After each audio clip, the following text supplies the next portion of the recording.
Let's mic देश का मिजाज वेस्ट। ये है let's mic more than radio और आप सुन रहे हैं भारत के पश्चिमी राज्यों की खास खबरें। राजस्थान हाईकोर्ट ने प्रदेश की जेलों में बंद कैदियों के कल्याण से जुड़े मामले पर आज सुनवाई की और इस दौरान जगन गुर्जर हत्याकांड पर राज्य सरकार से सख्त सवाल किए। अदालत ने पूछा कि हाई सिक्योरिटी जेलों में कैमरे और मोबाइल कैसे पहुंच रहे हैं। कोर्ट ने यह भी पूछा कि जेल से खुद मुख्यमंत्री तक को धमकियां दी जा रही हैं, फिर भी अब तक किसी जिम्मेदार अधिकारी के खिलाफ कार्रवाई क्यों नहीं की गई। कार्यवाहक मुख्य न्यायाधीश संजीव प्रकाश शर्मा और जस्टिस मनीष शर्मा की खंडपीठ ने इस मामले में सरकार से जवाब तलब करते हुए विस्तृत रिपोर्ट पेश करने के निर्देश दिए। वहीं नागौर के सांसद हनुमान बेनीवाल ने कुख्यात डकैत जगन गुर्जर की मौत को लेकर आरोप लगाया है कि जेल सिस्टम में ऊपर से नीचे तक मिली भगत के बिना ऐसी घटना संभव नहीं है।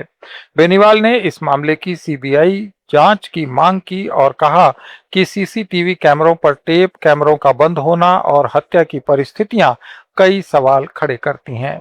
का जो सिस्टम है निश्चित रूप से ऊपर से लेकर नीचे तक जेल अधिकारियों और वहाँ के आपसी जो मुलाकात है उसके बाद ही जगन की हत्या की गई। अगर सरकार के अंदर इतना ही दम है तो सीबीआई से जांच करा ले। शिवसेना यूबीटी सांसद संजय राउत ने आज ठाणे में एक प्रेस कॉन्फ्रेंस कर पार्टियों में की जा रही सेंधमारी पर चुटकी ली। उन्होंने कहा कि मुझे लगता है कि एक दिन तोड़ने के लिए कोई और पार्टी नहीं बचेगी और अंत में बीजेपी के लोग खुद ही अपनी पार्टी तोड़ देंगे। संजय राउत ने पार्टियों को तोड़ने की मानसिकता को लोकतंत्र के लिए खतरा बताया। अभी मुझे तो लगता है एक दिन अमित शाह जी और मोदी जी एक साथ बैठकर दोनों को पूछेंगे, चलो मैं तुमको फोड़ता हूँ, तुम मुझे फोड़। बाकी कोई बचेगा ही नहीं ना फोड़ने के लिए।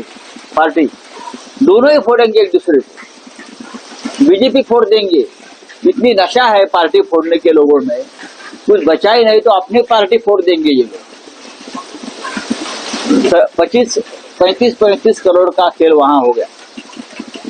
तमिलनाडु 15 विधायक टीवी के पार्टी के तोड़ने की कोशिश की, सरकार गिराने की। ये लोगों को चैन नहीं है, ये लोगों को नींद नहीं आती। अगर किसी को नहीं तोड़ा एक दिन तो उनको नींद नहीं आती। क्या कर सकते हैं? देश का लोकतंत्र इतने स्तर तक नीचे गिरा है। कभी आने वाले पीढ़ी को बताना होगा कि देश में कभी लोकतंत्र था। इस बीच निर्दलीय विधायक किरण सरनाइक महाराष्ट्र के उप मुख्यमंत्री एकनाथ शिंदे के नेतृत्व वाली सत्तारूढ़ शिवसेना में शामिल हो गईं। अमरावती शिक्षक निर्वाचन क्षेत्र से विधायक सरनाइक कल देर रात शिवसेना में शामिल हुईं। शिंदे ने पत्रकारों को बताया कि सरनाइक कई सालों से अलग अलग मुद्दों पर उनके साथ काम कर रही हैं।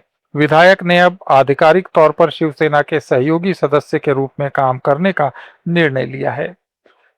पुणे के कारोबारी केतन अग्रवाल हत्याकांड में पुलिस आज आरोपी सिया गोयल को लेकर शहर के लुल्ला नगर के एक खुले मैदान में पहुंची, जहां घटना का रिक्रिएशन करवाया गया। पुलिस ने बताया कि सिया गोयल और चेतन चौधरी ने लोहागढ़ किले से केतन अग्रवाल को धक्का देने का अभ्यास इसी मैदान में किया था। पुलिस ने सिया गोयल के घर से घटना वाले दिन पहने कपड़े भी बरामद किए हैं, जिन्हें फोरेंसिक जांच के लिए भेजा जा रहा है। गोवा मंत्रिमंडल ने 3 कानूनों गोवा भूमि राजस्व संहिता, गोवा पर लागू भारतीय स्टैंप शुल्क अधिनियम और सहकारिता कानून में संशोधन करने वाले अध्यादेशों को मंजूरी दे दी।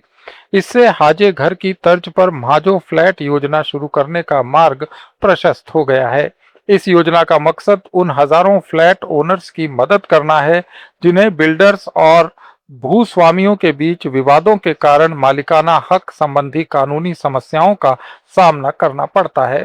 मुख्यमंत्री प्रमोद सावंत ने कहा कि इस कदम से उन फ्लैट मालिकों को बड़ी राहत मिलेगी जिन्होंने कई साल पहले अपने अपार्टमेंट खरीदे थे, लेकिन उनके पास अभी भी संपत्ति हस्तांतरण के दस्तावेज नहीं है। महाराष्ट्र, गोवा, गुजरात, दमन और राजस्थान की ताजा खबरों के इस बुलेटिन को रोजाना सुनने के लिए डाउनलोड करें लेट्स माइक ऐप। जुड़े रहिए लेट्स माइक के साथ।